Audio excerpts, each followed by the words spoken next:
Welcome to the first annual Miss World History pageant. Today we will be hearing from contestants from different times and places throughout history. They will be judged in 3 categories: a personal interview, a performed talent, and an on-stage question. Now, let's meet our contestants.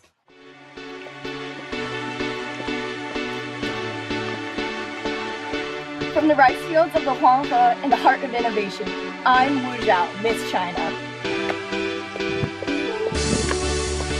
From the banks of the Nile River, last pharaoh of the New Kingdom, I'm Cleopatra, Miss Egypt.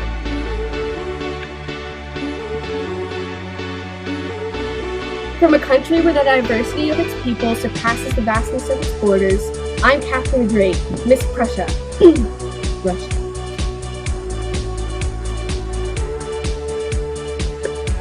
From the hegemon of world powers with a navy that dominates the sea, I'm Elizabeth I, Miss England.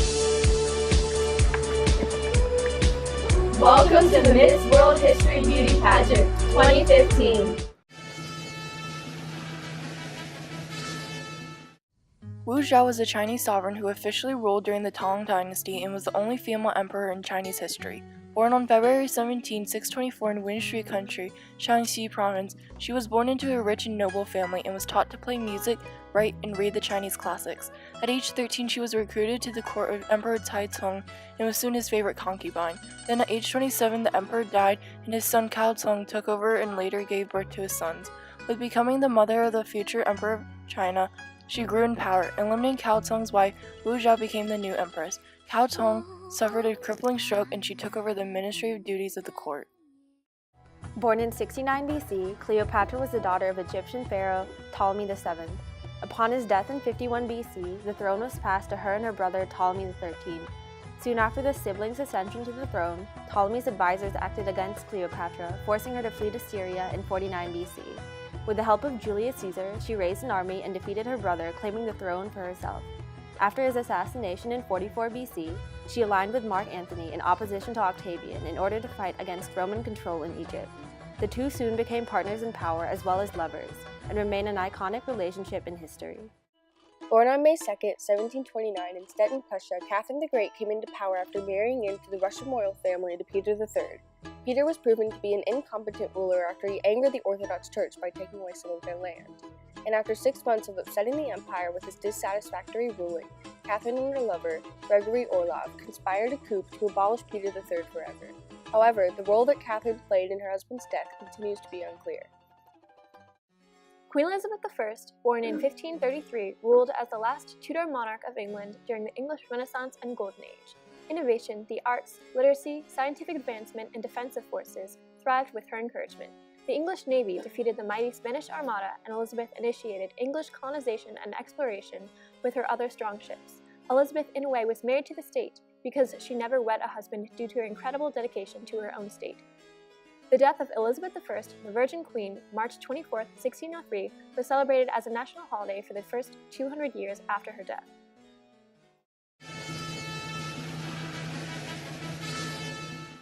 What is your viewpoint on education? Under my reign, the imperial examination system was further revised in order that no man of ability should be excluded due to his lowly birth.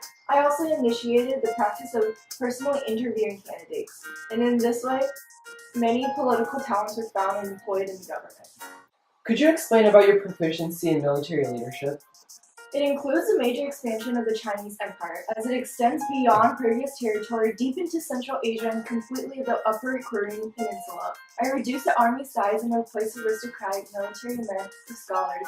Everyone had to compete for government positions by taking exams and creating a government run by scholars. How did you enforce a reign of relative freedom for women? In order to challenge Confucian beliefs against rule by women, I began a campaign to elevate the position of women. I had scholars write biographies of famous women and move the court away from the seat of traditional male power. My philosophy is, an ideal ruler is one who rules like a mother does over her children. You're often defined by the men in your life, such as Julius Caesar and Mark Antony. Does this ever bother you? I definitely believe it's important to acknowledge their importance in my life, as Caesar helped me consolidate power, and Mark Antony helped me maintain it. But I don't think anyone should be defined solely through others, because it obscures their true identity. Due to this, I'm viewed more as a woman who had affairs with two powerful men in history, causing many of my own achievements to be left in the dark. I think people, especially women, should be defined not by the men or other important figures in their life, but by their own accomplishments. There was a point when you knew you were going to lose control of Egypt to Octavian. How did you cope with this inevitability of failure? When you're a ruler, your country is like your child, and there's nothing more painful than to see it go to another person. But when something bad happens, there's no denying it happened. All you can do is try to minimize the damage, and that's how I approached the situation. I tried to preserve Egyptian identity and culture as much as I could, while still accepting the rule. How has expansion affected your reign? So, I oversaw a massive expansion of my Russian territory. I was able to gain land in Ukraine, Crimea, and the Black Sea by victories over the Ottomans in 2 Russo-Turkish wars. Along with my military success and some interesting diplomacy on my behalf, I got to see Russia gain recognition as one of Europe's great powers.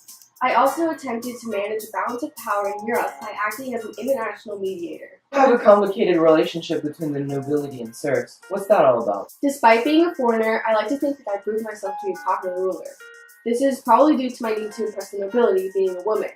But I always try to stress the importance of education for the serfs. There's only so far I can go now. I also created financial reforms with the Assignation Bank, which introduced the first paper money. I tried to support the serfs as much as I could, mostly giving them the right to take legal action against landowners who mistreated them. So, Catherine, what are you wearing today? Seriously? I ruled like Caesar, but I'm treated like a serf. This is horse. You son of a. How did the way your parents raised you impact your reign as a queen? My parents were incredibly unhappy with me because they expected a male heir and they were disappointed when I was born female. My father attempted to compensate for my gender by providing a private tutor and forcing countless hours of studying upon me. However, I'm grateful that he invested immense finance in my education because I've been able to recall my years of schooling when making decisions during my reign. Was it difficult to never get married?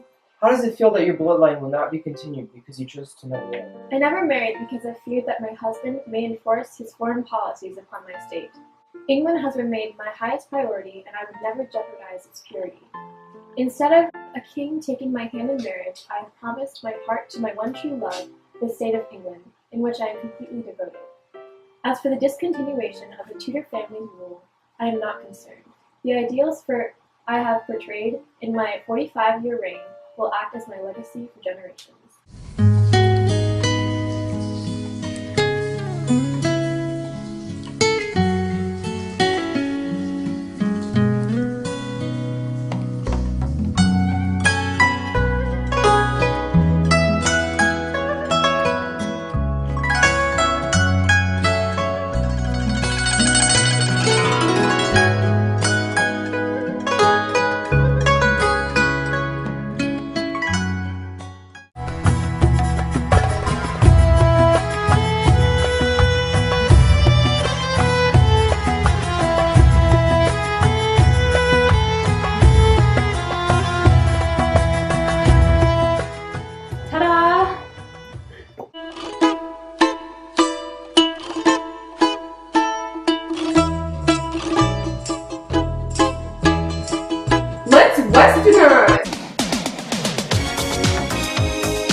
My navy, flawless. My golden age, flawless. My crown, flawless. This rock, flawless. I woke up like this, flawless.